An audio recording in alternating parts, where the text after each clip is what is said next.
नमस्कार। आज हम बात करेंगे समाजवादी पार्टी के वरिष्ठ नेता और रामपुर से 10 बार के विधायक रहे आजम खान की रिहाई और उनके बिहार विधानसभा चुनाव 2025 में बढ़ती भूमिका के बारे में। 23 सितंबर को सीतापुर जेल से रिहा होने के बाद आजम खान ने राजनीतिक गलियारियों में हलचल मचा दी है।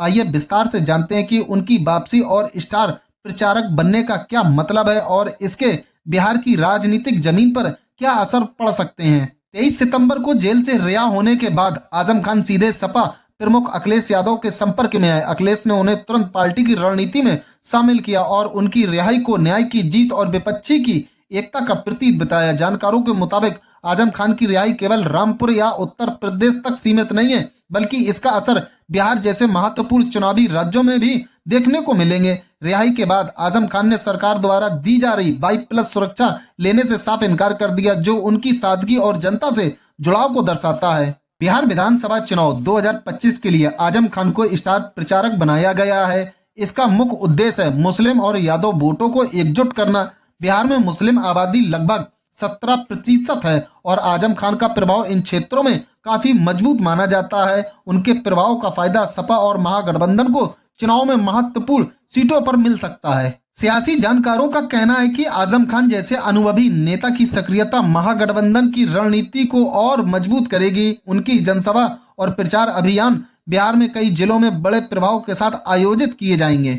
सपा ने कुल 20 स्टार प्रचारकों की सूची जारी की है, जिनमें शामिल हैं अखिलेश यादव, डिम्पल यादव, अखिलेश की पत्नी मैनपुरी सांसद, आजम खान, किरणमय नंदा, अवधेश प्रसाद, इकरा हसन, प्रिया सरोज, बाबू सिंह कुशवाहा, नरेश उत्तम पटेल, रमाशंकर विद्यार्थी राजभर, लालजी वर्मा, छोटे लाल, राजीव राय, सनातन पांडे, लक्ष्मीकांत उर्फ पप्पू निषाद, तेज प्रताप सिंह यादव, ओम प्रकाश सिंह, काशीनाथ यादव, धर्मेंद्र सोलंकी।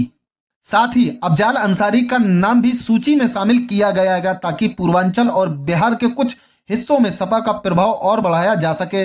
जानकारों का मानना है कि स्टार प्रचारकों की ये टीम महागठबंधन के प्रचार अभियान को नई ताकत देगी और स्थानीय वोट बैंक पर जोरदार असर डालेगी।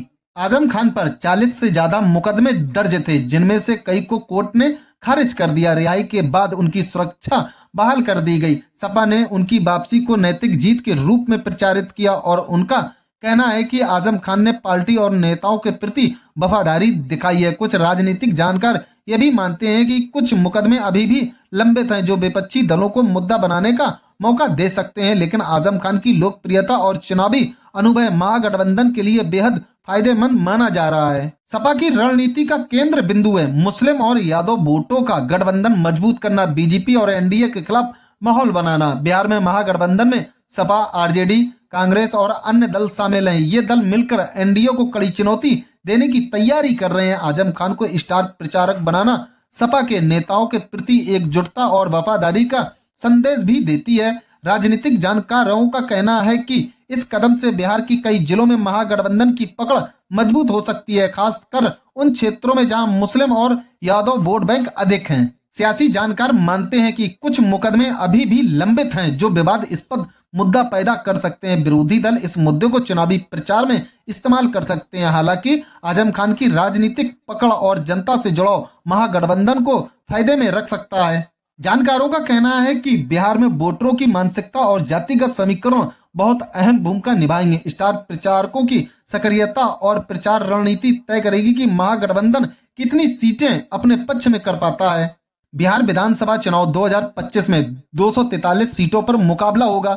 महागठबंधन और एनडीए के बीच कांटे की टक्कर की संभावना है। आने वाले दिनों में दोनों गठबंधन दलों के बीच जुबानी हमले और प्रचार युद्ध देखने को मिल सकते हैं। जानकारों का मानना है कि स्टार प्रचारकों की उपस्थिति से मतदाताओं पर गहरा असर पड़ेगा। सोशल मीडिया और डिजिटल प्लेटफॉर्म पर भी चुनावी प्रचार तेज हो जाएगा और उम्मीदवारों की छवि को लेकर बहसें बढ़ सकती हैं। सोशल मीडिया पर आजम खान की वापसी को लेकर मिश्रित प्रतिक्रिया देखने को मिल रही है। समर्थक ट्वीट कर रहे हैं कि आजम खान की वापसी से विपक्ष मजबूत हुआ है। आलोचक कह रहे हैं कि कुछ मुकदमे अभी लंबित हैं, इसका असर चुनाव परिणाम पर पड़ सकता है। लोकल न्यूज चैनल और अखबार भी इस मुद्दे को लेकर कवर कर रहे हैं। आजम खान की रिहाई और बिहार विधानसभा चुनाव 2025 में स्टार प्रचारक बनना महागठबंधन के लिए राजनीतिक जीत साबित हो सकता है। उनकी लोकप्रियता, अनुभव और राजनीतिक पकड़ महागठबंधन को चुनावी मोर्चे पर मजबूती दे सकती है। हालांकि कुछ मुकदमे और विरोधी दलों की रणनीति चुनौतियां